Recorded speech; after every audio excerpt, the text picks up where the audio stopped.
dog ramped and walked around through the great hall at Beaumont, which was an old southern mansion near Scottsboro, Virginia. Company was coming. The servants were busy upstairs and down, but the girl and the dog gaily rocked around them, now under their feet, now out on the porch, stirring the good-natured servants to mild protest, yet more often causing them to stop their work to watch the merry chase. Lottie, the third child of the home, was the happiest. She was born in December 1840 and had ever been the mischief of the household. With dancing blue eyes, long, smooth brown braids that were her mother's pride, a happy disposition, making friends easily and holding them closely, she was the most responsive to her mother's teaching and the most provoking in her tendencies to mischievous fun. It was company from Richmond that was expected today. A new governess for the girls and a tutor for young Thomas, the brother. They were coming out for a visit, and if they were liked, they were to stay. There had been much discussion there at the plantation among the children concerning their new governess, and many deep, dark plans were laid to find out whether she would suit their own ideas of what a governess should be. Orianna, Sarah, and Ladie gathered on the porch for a last conference.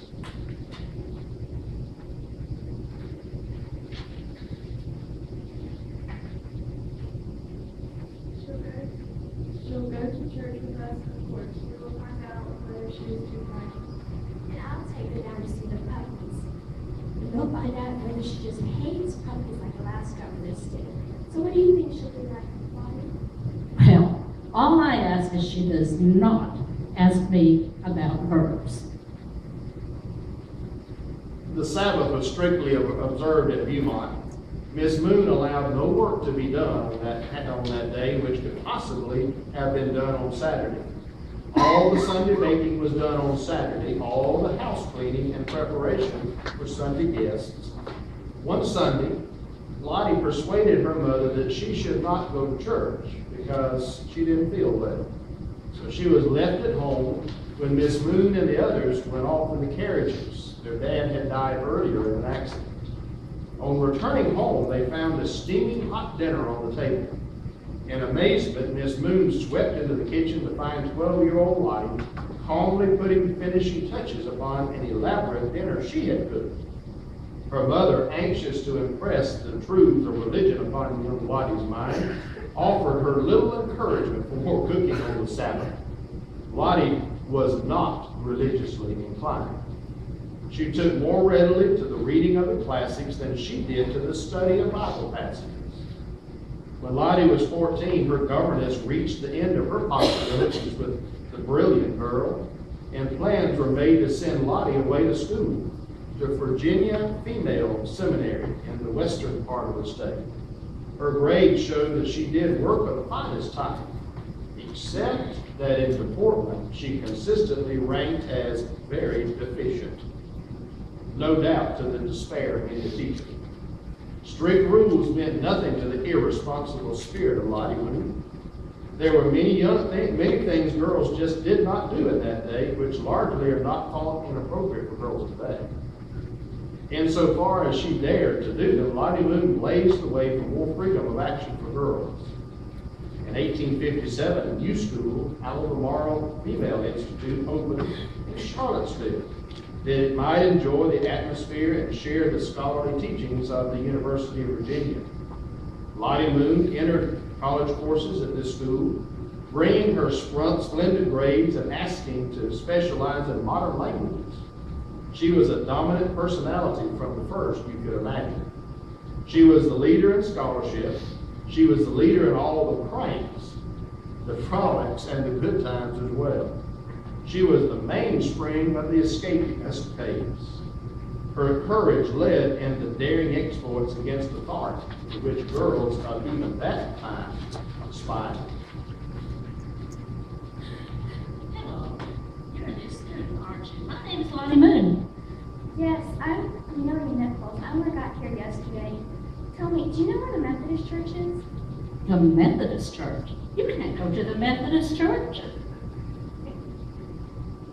Why? Well, just let me tell you.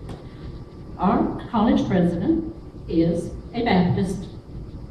And it's one of his rules that each girl must join the Baptist Church on her very first Sunday here. Hello, Amelia. Someone told me you are a Methodist. I've come to ask you to go with me to the church in the morning. You go to the Methodist church, Thomas? Yes, it's only a short distance from here. But I thought, someone told me that we're all supposed to join the Baptist church. Well, whatever gave you that idea? Well, I met a girl the day after I came here. Ladie, I believe she said her name was. Oh, Lottie Moon again? She is someone to tell you that. And she is not even a Christian or candidate. Here comes Lottie Moon now.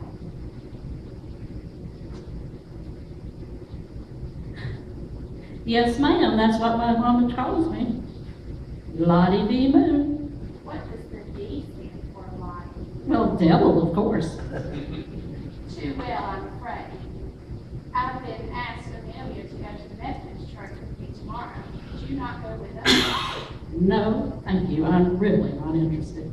But you do not go to the Baptist church. Where do you spend your Saturday mornings? Well, under the haystack, reading Shakespeare, which is much better than listening to a dry Methodist sermon. Dr. John A. Broadus is pastor of the Baptist Church in Charlottesville, and in the spring of 1859, he held a revival at the school. The students conducted an early morning prayer meeting as their part of the revival activities. At this prayer meeting, petitions were sent up for the salvation of Lottie Moon. Dr. Broadus had become deeply interested in this petite little girl, only a little over 4 feet tall, whose mind had responded so brilliantly to the opportunities of the school. He determined to win her during that meeting. Whether it was a sermon or a word spoken in private, we will never know. We have only her testimony in a letter to her cousin. I went to the church that day just to scoff and to make fun of those people. But when I returned home that night, all I could do was pray. The battle was fought through that night. The next morning, Lottie Moon appeared at the girls' sunrise prayer meeting to turn it into a praise service, for she had surrendered to her Lord. For her, surrender meant the complete giving of herself to the Lord Jesus. There were no reservations. She was all on board.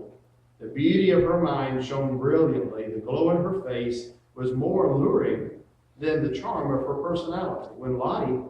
With Lottie, the life evidenced the faith. Amid the roll of war drums came graduation. In the spring of 1861, 5 girls realized that they had been pioneers in education for women. In solemn ceremony, there was conferred upon them the first Master of Arts degrees ever given to women in the South. Of these 5, Lottie Moon was the bright star. In each step of her career with scholar followed, God was working his purpose out. First, Lottie served as a private tutor for a family in Alabama. Then as a leader in the establishment of a school for girls in Danville, Kentucky, where she both taught and served as pastor's assistant at the local church. Then as a leader in opening a school for girls at Cartersville, Georgia. And then came February 1873. Dr. R.B. Heaton, pastor of the church at Cartersville, was inspired to preach on the text, "Lift up your eyes and look upon the fields, for they are white already in the harvest." He delivered the sermon with a prayer in his heart that it would call forth at least one volunteer for the mission field.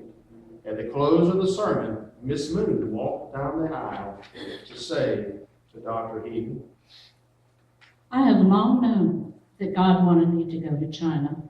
Now I'm ready to go. and so she sailed on September 1st, 1873. That day before going to the boat, she had her last mail from home. A letter from the girls and friends in Cartersville said that on August 17th, a missionary society had been formed among the women for the immediate purpose of aiding as far as possible in the maintenance of Miss Lottie Moon, who has gone from this church as a missionary to China. Delays, disappointments, illness of the sister who had preceded her to China, the return of the sister to the States, failures and trials and failures again, an abrupt change in her plans for marriage, of which her own words are explanation enough. God had first claim on my life, and since the two conflicted, there would be no question about the result. Loneliness, homesickness. The first 6 long years passed slowly. Lottie Moon wrote in the margin of her copy of the book, Imitation of Christ, these revealing words: "Go on joyously as much as you can. And if you do not always go on joyously, at least go on always courageously and confidently." There are no tiresome reports, but letters, vivid in their details and filled with humorous experiences, made their way regularly to the Little Missionary Society in Cartersville, Georgia.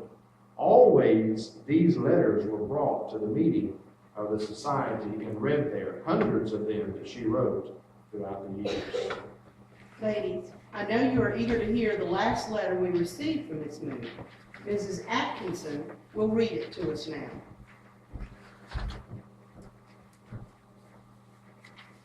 The first part of the letter is addressed personally to Mrs. Carter.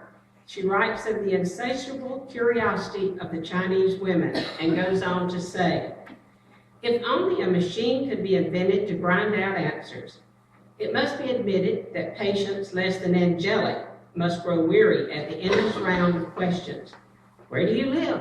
How old are you? Have you any children? Why don't you wear earrings? Have you holes in your ears? From what country are you? Have you mountains? Which country is the best, yours or ours? Do women rule in your country?" The monotony of answering the same questions put by dozens of people in the course of an hour, and this is not once, but thousands of times, would be endurable were monotony the only drawback. But the utterance of Chinese demands an explosive energy, which so strains the muscles of the throat as to render even ordinary conversation physically wearisome. When more than one strength is needed to talk on the matters of the highest moment, when one's articulation begins to fail and the speaker longs to lapse into utter silence so the wearied muscles could rest, how delightful it would be to turn a crank and have the machine play. I am an American. I have been in China 10 years. People are like everywhere in thinking their own country is the best, and so, until with like a hand organ, it is all ground out and the instrument goes back to the first tune. The Chinese are a kind-hearted, friendly race when once you know them and come to live among them in a friendly way. Did there ever rise before her, as wearily as she lay down to sleep, a memory of lovely Beaumont, where she grew up? Surely there must have been, but there is never a hint of it in her letters. She never looked back. Never a complaint of any hardship, save as it hindered and handicapped the work which she wished to do. From the Little Missionary Society in Cartersville and from news received from missionaries in service, a growing interest in missions was being manifested among women all over the South. Miss Moon had kept in close touch with these various movements and was able to make definite, effective contributions to the slowly crystallizing purposes of the women to organize forces.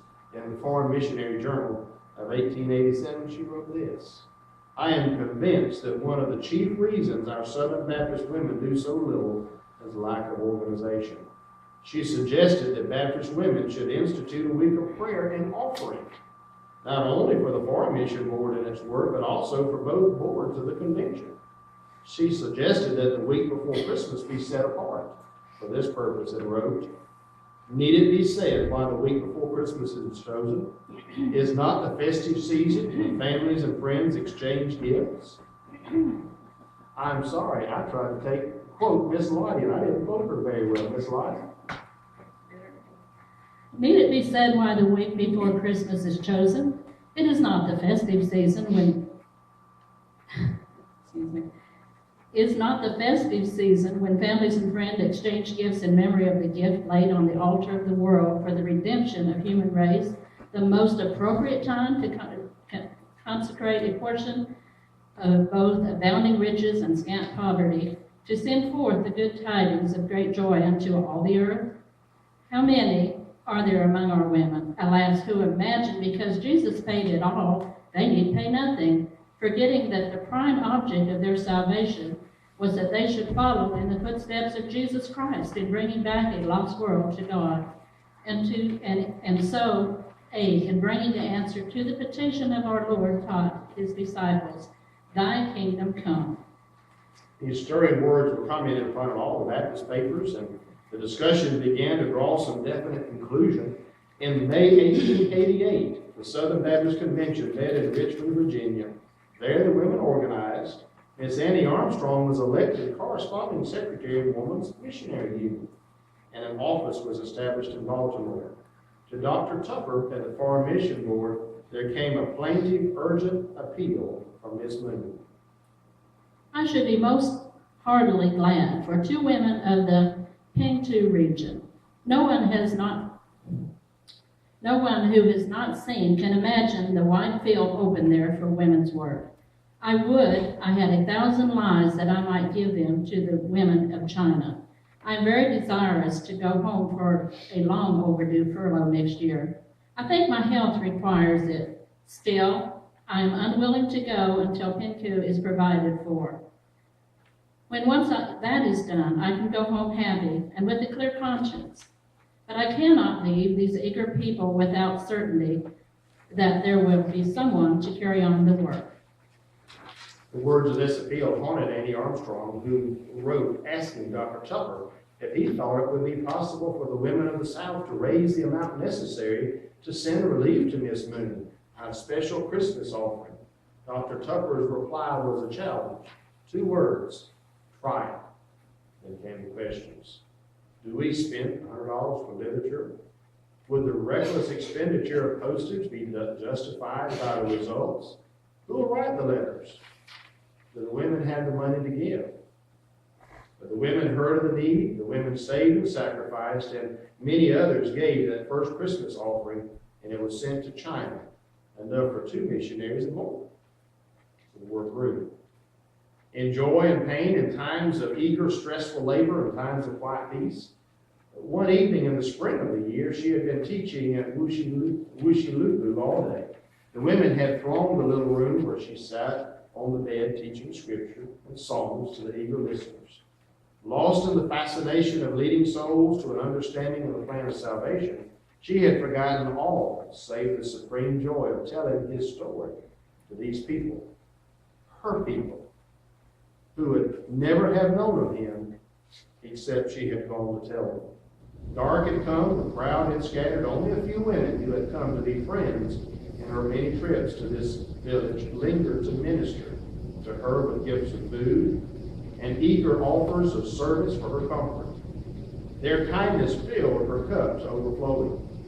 The village noises died into a peaceful quiet. Supper was over. By the sputtering light, she wrote a letter. Then from the little traveling case, she took a small black book from its place between her Hebrew Old Testament and her Greek New Testament. Bought in Cartersville while she was teaching there, she had come to love its stately prose next to her Bible. Of late, she read and marked its lines often. This book was The Imitation of Christ by Thomas Atkinson. She read, Oh, unspeakable grace. Oh, admirable condensation. Oh, immeasurable love, especially as bestowed upon man. But what return shall I make to the Lord for this grace, for charity so unparalleled? There is nothing else that I am able to present more acceptable than to offer my heart wholly to God, and to unite it in most inwardly unto him. Then will he say unto me, If thou art willing to be with me, I am willing to be with you. And I will answer him, Vouchsafe, O Lord, to remain with me, for I will gladly be with thee. This is my whole desire. I bless thee, dear Lord, for being with me on this tour, now almost ended. He keeps my heart first on himself, and so I have enjoyed the work today. The entry was ended. She snuffed out the light and quietly went to sleep, for her heart was much stayed on him, who had never failed her, and she was no longer lonely, no longer worried by the much speaking of the day. She believed his promise. Sleep fell sweetly over her to bless her tired body and refresh her mind for another day of witnessing his love. Thus the days came and went. Thus some dreams came true. Thus the sowing of past years found fruition in the harvest there, and there a precious soul was won. The years slept away. Spring of 1912, beloved Pinto was swept by famine. The famine area increased in the months past, and millions of people were doomed, it seemed. The missionaries gave and gave. The board was in debt, Foreign Mission Board. The 1st of December came, and Lottie moved at almost 72, became very ill, and had stopped eating. One look at her told the doctor of the story. Those who worked with her every day did not suspect what was happening. She had given her all. Gentle hands put her to bed and took care of all her needs. The shadow did not lift. It was decided that only a change of scenery would help.